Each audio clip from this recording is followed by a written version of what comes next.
अजिंक्य Maharashtra news, एका सामान्य माणसाची अनोखी सुरुवात. संपादक संतोषजी लांडे. पाहुयात काही ठळक आणि महत्त्वाच्या घडामोडी. अजून कुठल्याही प्रकारचं कारवाई केलेली नाही. जे काही आरोपी अटक आहेत ते आहेत, परंतु शासनाच्या माध्यमातून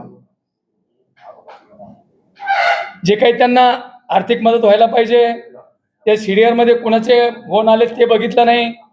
नंतर तुम्हाला सांगतो, त्याला त्याच्या स्वतःच्या जीविताला धोका आहे, ते पोलीस बंदोबस्त मागितलाय त्याचा मिळाला नाही. त्या जे आरोपी कोणी आरोप असतील त्याच्यावर मोका लावला पाहिजे, ही सुद्धा सगळ्याची भूमिका आहे. त्यामुळं त्या मागण्यासाठी गेली 15 दिवसापासून 16 दिवस झालं विलास घुलेची आई, वय वर्ष 60 वर्ष, विलास घुलेचा भाऊ आणि त्याची पत्नी आज 15-16 दिवसापासून जिल्हाधिकारी कार्यालय बीड च्या समोर उपोषण, आमरण उपोषण चालू आहे.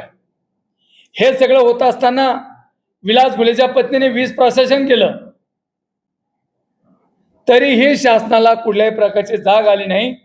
म्हणून आम्ही उद्या येत्या 21 तारखेला विलास घुले या कुटुंबाला न्याय देण्यासाठी तमाम महाराष्ट्रातल्या सर्व जाती धर्मातल्या लोकांना विनंती केलेली आहे.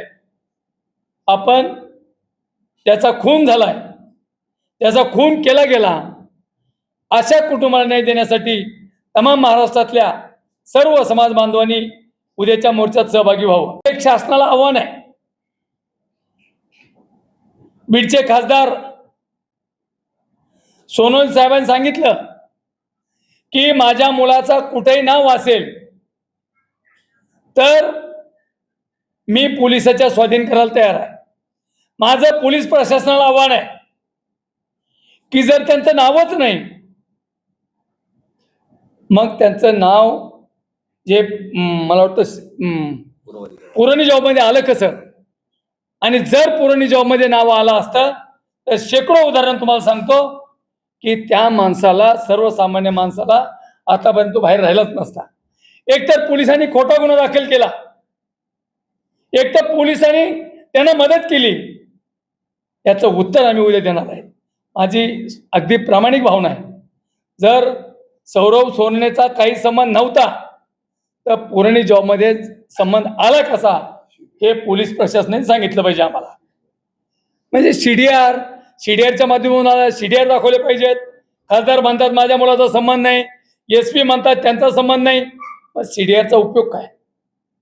किंवा CDR काढला नाही काढला, आणि जर हे सगळं बी नाही तर पुरवणी जॉबमध्ये त्यांचा संबंध आला कसा, हे बीड जिल्ह्याच्या SPने सांगितलं पाहिजे आम्हाला. अनेक मोर्चे निघले जातात, परंतु माझ्या माहितीस्तव ज्या ज्या ठिकाणी पुरवणी जॉबमध्ये नाव घेतलं गेलं त्यांना त्या आरोपी केले गेले. त्या खूप तपास झाला, त्या तपासामध्ये निष्पन्न काय होईल माहीत नाही, परंतु एका दिवसात CIDने तपास केला, एका दिवसाने पोलीस PSIने तपास केला, SITने तपास केला. हे सगळं होत असताना सौरभ सोनवणेचं नाव आलं कसं, हा माझा पोलीस या SPला माझा प्रश्न आहे. त्यामुळे आम्ही उद्या होणाऱ्या मोर्चाला आम्ही लाखोच्या संख्येने सहभागी होणार आहे. या घुले कुटुंबाला न्याय देण्यासाठी आज त्यांच्या घरात 4-5 माणसं आहे, त्यातले 3 माणसं गेली 15 ते 17 दिवसापासून या जिल्हाधिकारी कार्यालयासमोर उपोषण करतायत. हे सरकारचं लक्ष नाही. मला स्पष्ट म्हणायचं आहे की सरकारने सगळ्या लोक सारखं राहिलं पाहिजे. आम्ही कितीतरी दिवसापासून सांगितलं, मागणी केली, एकही मागणी आजपर्यंत या जिल्ह्याचे कलेक्टर असतील, या जिल्ह्याचे SP असतील किंवा संबंधित अधिकारी असतील, जे कुणी असतील, त्यांनी एकही मागणीचं एक पत्र, 4 ओळीचं पत्र सुद्धा मयताच्या भावाला दिलेलं नाही. हे सगळं झाल्यावर उपोषण सुरू झालंय. उपोषण करून सुद्धा आतापर्यंत कुठल्याही प्रकारची मागणी मान्य केली नाही, कुठल्याही प्रकारचं उत्तर शासनाच्या माध्यमातून मिळालं नाही. कलेक्टरने सांगितलं पत्र पाठवलंय, SP म्हणतात तपास चालू आहे, CID म्हणतात तपास चालू आहे. काय चाललंय? माझी पत्रकारांच्या माध्यमातून विनंती आहे की बांधवांनो, एक 26 वर्षाचा मुलगा 26-27 वर्षाचा मुलगा त्याचा खून झाला. जे काही आरोपी असतील काही अटक केलेत, काही संशयित आरोपी आहेत, त्यांच्यावर सुद्धा जर संशयित असले तर कारवाई केली पाहिजे.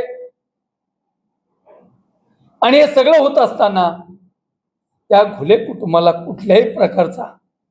कुठल्याही प्रकारची आजपर्यंत शासनाच्या माध्यमातून मी सांगितलं ना, 4 ओळीचं पत्र सुद्धा मिळालं नाही.